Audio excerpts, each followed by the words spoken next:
কোন শ্বশুর যদি কেউ বলে যে আমি শ্বশুর হয়েছি, আমি কেমন শ্বশুর হব, বিশ্বনবী নিজে শ্বশুর হয়ে দেখিয়েছিলেন। নিজের মেয়ে ফাতেমাতুজ জাহরাকে যখন শ্বশুর বাড়িতে পাঠাবেন, ডাক দিয়ে বলেছেন, মেয়ে আমার, জীবনের চাইতে তোমারে আমি ভালোবাসি বেশি। বাড়িতে যতদিন ছিল আমি দেখে শুনে রেখেছিলাম, যতটুকু চাহিদা আমার কাছে ছিল আমি সাধ্যমতো পূরণ করার চেষ্টা করেছি। আজকে একটা নতুন পৃথিবীতে তোমাকে পাঠাচ্ছি, সাবধান আমার জামাই আলী যেন সায়েস কোনো কাজে কষ্ট না পায়। ও বাংলার শ্বশুর যারা আছেন তারা এই হাদিস থেকে কি নিলেন? মেয়েকে আপনি বিয়ের দিন যদি জামাইয়ের হাতে তুলে দেওয়ার সময় কথাটা বলতে পারতেন, মা 18 বছর 20 বছর 25 বছর আমার বাড়িতে ছিলে, যা চেয়েছো যা করেছো আমি মেনে নিয়েছি, আজকে একটা নতুন পৃথিবীতে পাঠালাম, ওখানে কিন্তু আমার মতো বাবা পাওয়া যাবে না, তোমার মায়ের মতো এরকম মা ওখানে পাওয়া যাবে না। যে দুনিয়ায় তোমারে পাঠালাম এই নতুন জগতে, কোনদিন যেন অন্তত জগতের স্বামী যিনি মালিক, যিনি ওই সংসারের যিনি মালিক তোমার স্বামী, এই স্বামীর সাথে জায়েজ কোনো কাজে কষ্ট দিবা না। শ্বশুরদের দায়িত্ব এইটাই ছিল।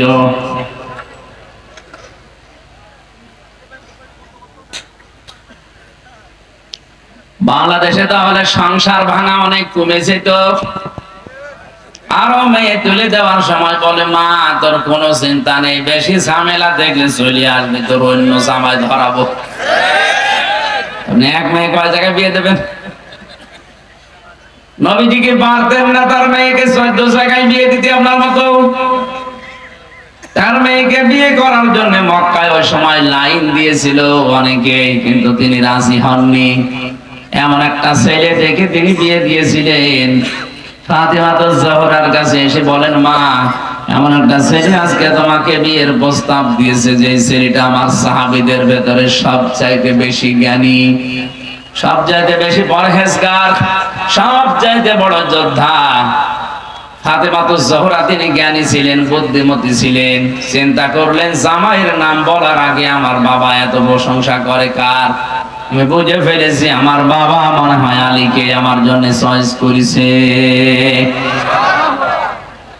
চোখ থাকলেন, মেয়েদের চোখ থাকায় সম্মতির লক্ষণ। নবীজি হাসতে হাসতে বের হলেন, ডাক দিয়ে বলেন, আলী আমার মেয়ে ফাতেমা রাজি হয়েছে, বিয়ের জন্য প্রস্তুতি নাও। বিয়ে যেদিন হয়ে গেছে ওই দিন তিনি এই কথাগুলো বলেছিলেন, সাবধান জায়েজ কোন কাজে আমার জামাই যেন কষ্ট না পায়, মন খারাপ না করে।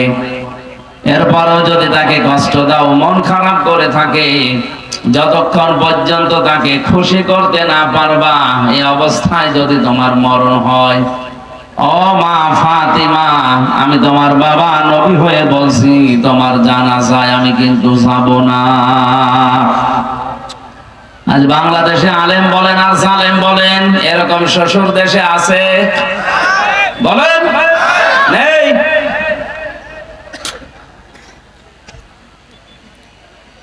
মেয়েকে আপনি সাহস দিয়ে তার সংসারটা জাহান্নাম বানাচ্ছেন। কারণ যেই পরিবারে যেই মেয়েটা স্বামীর উপরে উপরে চলে, ওই পরিবার আর শান্তি থাকে না। কেন বলেন তো? কোরআনে কারীম জানিয়েছে, আর রিজালু কাওয়ামুনা আলান নিসা বিমা ফাদ্দালাল্লাহু বা'দাহুম আলা বা'দ ওয়া বিমা আনফাকু মিন আমওয়ালিহিম। সূরা নিসার 34 নম্বর আয়াতের প্রথম অংশে আছে, আল্লাহ পাক বলেন, আমি পুরুষদেরকে বানিয়েছি অভিভাবক, গাইডলাইন দাতা, সে গাইড দেবে। আপনার মেয়েই যদি জামাইকে গাইড দেয়, তাহলে যে আয়াত পুরো উল্টিয়ে যায়। আপনি আল্লাহর আয়াতকে উল্টিয়ে আপনার মেয়েকে শান্তিতে রাখতে পারবেন? এই কথা বলেন না কেন? এই জন্য আজ অধিকাংশ পরিবারে শান্তি নেই। বাবার মা মনে করে আমার মেয়ে যদি ছোট হয়ে থাকে মনে হয় কষ্টে থাকবে। কে বলেছে আপনাকে? নবীজি পারতেন না তার মেয়েকে উপরে আরো তুলে দিতে? এত বড় কঠিন কথা বললেন না। যদি আমার জামাই রাগ করে থাকে আর ওই অবস্থায় যদি তোমার মরণ হয়, আমি তোমার বাবা নবী হয়ে বলছি তোমার জানাজায় কিন্তু আমি যাব না। ওই মেয়ে আর সাহস পাবে? কত শাশুড়ি এই ময়দানে বসে আছে, মেয়ে যদি জামাইয়ের উপরে কথা বলে, জামাইকে যদি গাইডলাইন দিয়ে চালায়, টাইট দেয়, মেয়ের কথা মতো যদি জামাই চলে, লোকের কাছে গল্প করে জামাই একটা পেয়েছে আল্লাহর ওলি, আমার মেয়ে যা বলে তাই শোনে, আর ওই যে ছেলেটা, ওই ছেলে আমার ওইটা হারামজাদা, ও শুধু ওর বোর কথা শোনে। তোমার জামাই তোমার মেয়ের কথা শুনলে সেটা হয় আল্লাহর ওলি, আর ছেলেটা তার বোর কথা শুনলে ওইটা হয় হারামজাদা। তুমি কি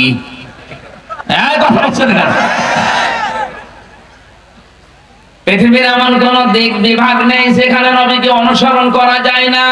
এ তো শ্বশুরের কথা বললাম, বিশ্ব নবী রাষ্ট্রপ্রধান ছিলেন, বাড়ির কর্তা ছিলেন, কাজের লোকদের সাথে, কাজের মেয়েদের সাথে, ড্রাইভারের সাথে কি করে ব্যবহার করা লাগে নবী নিজে দেখিয়েছেন।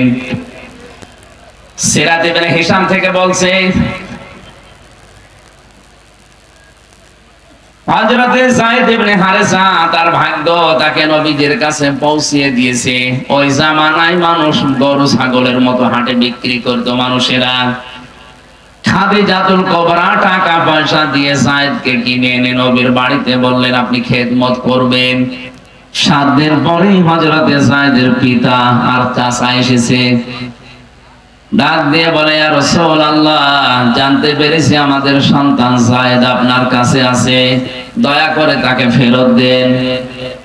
নবীজি বলেন যায়েদ যদি যেতে চায় আর যদি তোমাদের চিনতে পারে আমার কোনো অসুবিধা নেই, বাধা নেই, কিন্তু যায়েদ যদি যেতে না চায়, চিনতে না পারে, আমি তাকে জোর করে দেব না। বাবা বললেন অবশ্যই আপনি যুক্তিপূর্ণ কথা বলেছেন। হযরতে যায়েদকে নিয়ে আসা হয়েছে। নবীজি বললেন যায়েদ এদেরকে চেনো? হযরতে যায়েদ ওদের দিকে তাকিয়ে বলে হে রাসূল, এটা আমার বাবা আর এটা আমার চাচা। বাবা আর চাচা দুইজন মিলে হাত চেপে ধরে বলছে যায়েদ তাড়াতাড়ি বাড়ি চলো, তোমার মা কাঁদতেছে,